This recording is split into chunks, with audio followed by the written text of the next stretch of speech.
This video sponsor by பைமோட். இந்த ஆப்பில் நீங்கள் பர்ச்சேஸ் பண்ணக்கூடிய எல்லா ப்ராடக்ட்டும் உங்களுக்கு ரொம்ப மலிவான விலையிலே கிடைக்குது. இதில் நிறைய ஆஃபர்ஸ் அண்ட் கூப்பன்ஸ் ப்ரொவைட் பண்ணுறாங்க.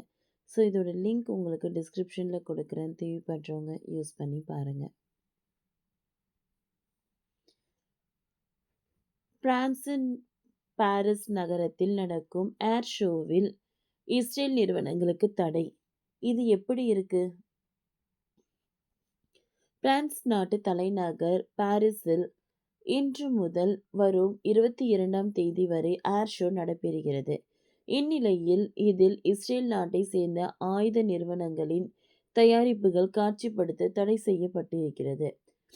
இஸ்ரேல் ஆக்கிரமிப்பு ஆயுதங்களை காட்சிப்படுத்துவதாக குற்றச்சாட்டு எழுந்தது. இதனையடுத்து நிகழ்ச்சி ஏற்பாட்டாளர் இந்த தடை உத்தரவை பிறப்பித்துள்ளார்.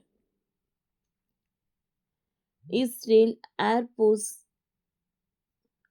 இன்ஸ்டரிஸ், ரஃபேல் மற்றும் எல்பெட் சிஸ்டம்ஸ் உள்ளிட்ட 5 இஸ்ரேலிய நிறுவனங்களின் கூடாரங்களை சுற்றி பெரிய கருப்பு திரைகள் வைக்கப்பட்டிருக்கின்றன. இது குறித்து ஆல்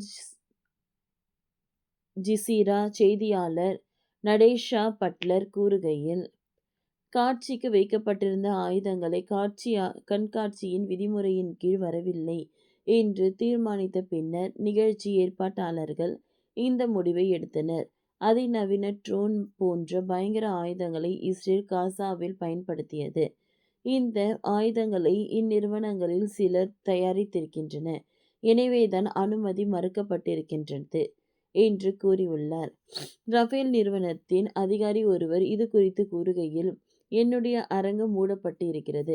அரங்கை சுற்றி கருப்பு நிறத்தில் திரைகள் கொண்டு மூடப்பட்டதால் மிகவும் அதிர்ச்சியடைந்தேன்.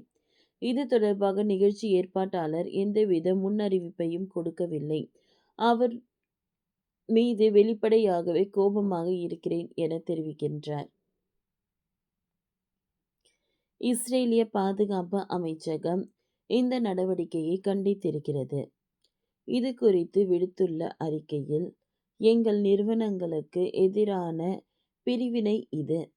இந்த ஒருதலைப்பட்சமான முடிவு வணிக காரணங்களின் அடிப்படையில் எடுக்கப்பட்டுள்ளது என்று அறிக்கையில் கூறப்பட்டுள்ளது.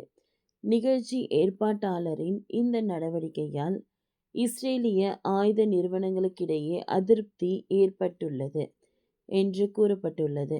ஓகே ஃப்ரெண்ட்ஸ், இந்த வீடியோ உங்களுக்கு யூஸ்ஃபுல்லாக இருந்திருக்கும்னு நினைக்கிறேன். இந்த வீடியோ உங்களுக்கு பிடிச்சிருந்ததுன்னா லைக் பண்ணுங்கள், ஷேர் பண்ணுங்கள், சப்ஸ்கிரைப் பண்ணுங்கள். நெக்ஸ்ட் என்ன வீடியோ பார்க்கலான்றதை கமெண்டில் சொல்லுங்கள்.